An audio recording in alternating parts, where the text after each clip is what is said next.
Salman F রহমানের নাম শুনেছেন? দরবেশ বাবা কদিন আগে যে দাড়ি মারি কামাইয়া ফলাইতে লেগে ধরা খাইল। উনি 5 ওয়াক্ত নামাজ পড়ে।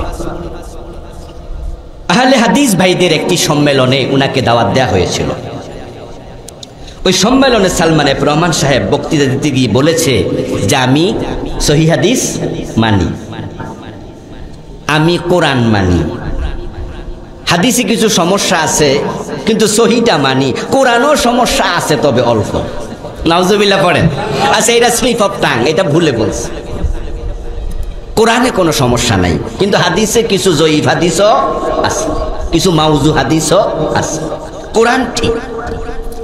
সালমান এফ রহমান বললেন আমি কোরআন এবং হাদিস মানি।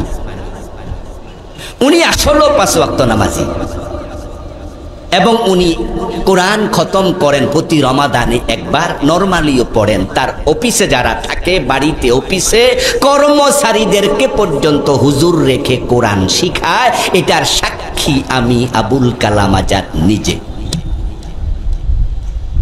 কিন্তু আপনাদের কাছে আমার প্রশ্ন, সালমান এফ রহমান কি কোরআনের আইনের পক্ষের লোক?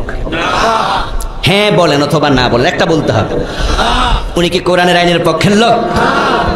খেয়াল করেন, উনি কোরআন পড়ে, নামাজ পড়ে, টুপি আছে, দাড়ি আছে, পাজামা আছে, পাঞ্জাবি আছে, কিন্তু কোরআনের আইনের পক্ষের লোক না।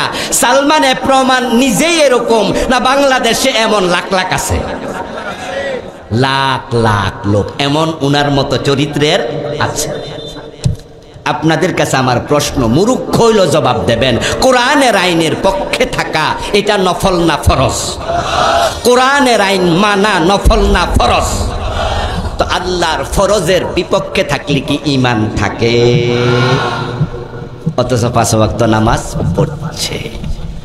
ঠিক আজকের মাহফিলে যারা আছেন, এই 54 বছরের বাংলাদেশ কোরআন দিয়ে চলে নাই, অথচ 54 বছর থেকেই একদল আলেম কোরআনের আইনে বাংলাদেশ চালানোর জন্য চেষ্টা করছে, দল বানাইছে, জিহাদ করছে, মাইর খাচ্ছে, জেলে যাচ্ছে, ফাঁসিতে ঝুলতেছে।